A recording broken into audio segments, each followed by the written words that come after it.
We start with a breaking situation in Texas where police say a gunman who killed a person and hurt 10 others has died during a standoff with officers.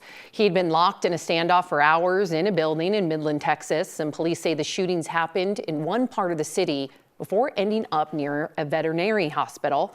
However, it's not clear what sparked the situation and how he died. Well, thanks for joining us. I'm Sam Shocker. Broncos linebacker Jonathan Cooper has just appeared in court again, but for new charges.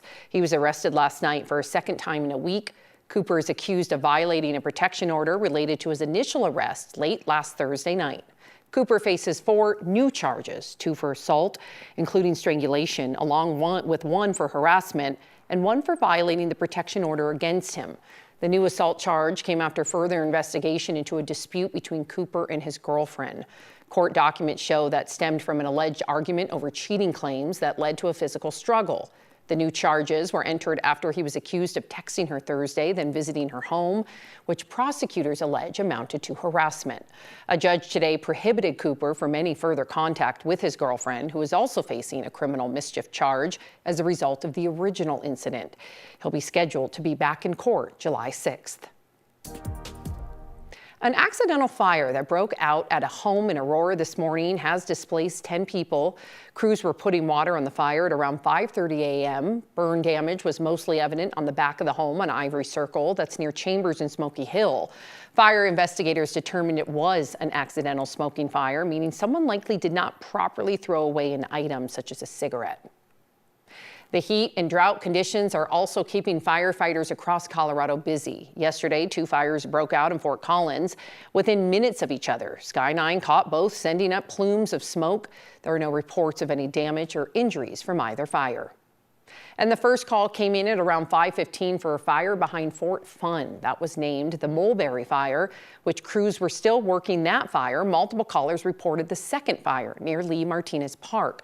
Both were contained last night. The Martinez fire was only about a ½ acre in size. The first one, the Mulberry Fire, was bigger, about 7½ acres, and officials say it is too early to know whether they are connected or just a coincidence. But some firefighters said it was suspicious. They happened almost at the same time. There have been 3 other fires as well. The Bear Fire is burning in a remote area in Las Animas County. La Junta Fire Department says it has burned 128 acres, but as of last night, it was 60% contained. Fire officials lifted all evacuations ordered, but warned residents they could have to re-evacuate.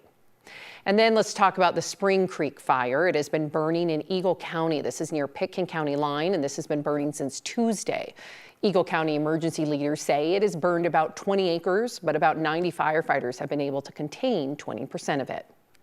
And finally, the Willow Fire was burning near Rifle yesterday, but it is now out, thank goodness. Colorado River Fire Rescue says it started in a backyard and then spread into wildland along Government Creek. It destroyed an apartment building, but we have not been told if anyone was hurt or that anyone was hurt. It was fully contained at 10 acres.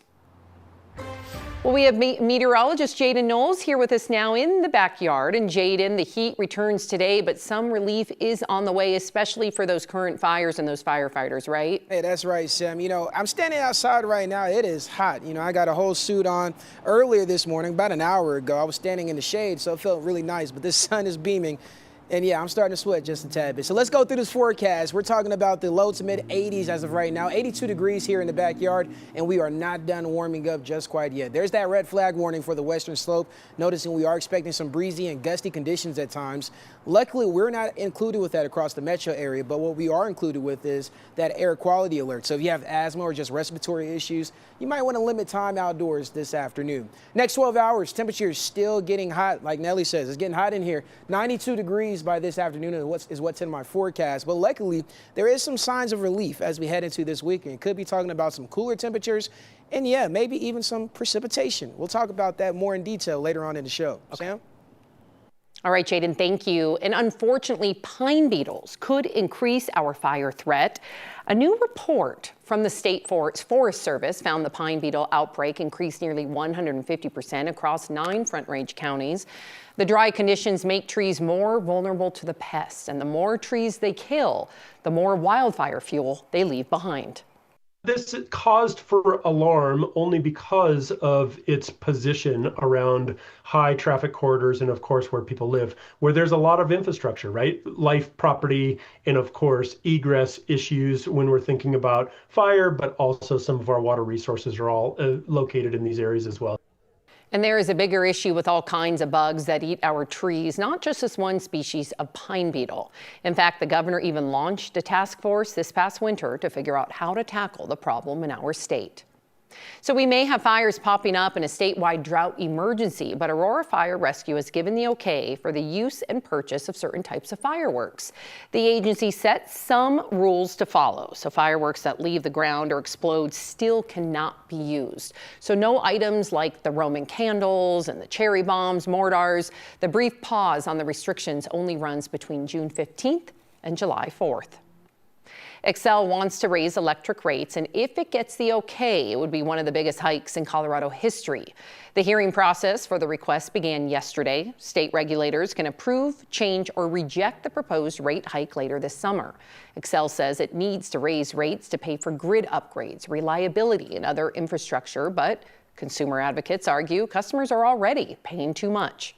This is going to have real-world impact on our families that we're trying to help, and seeing this increased need for service on top of a mild winter when we're looking at a hot summer does provide concern for EOC. The Public Utilities Commission is also encouraging the public to weigh in. There will be a public comment hearing on Tuesday, and then you can also submit comments online, by email, by mail, or by phone.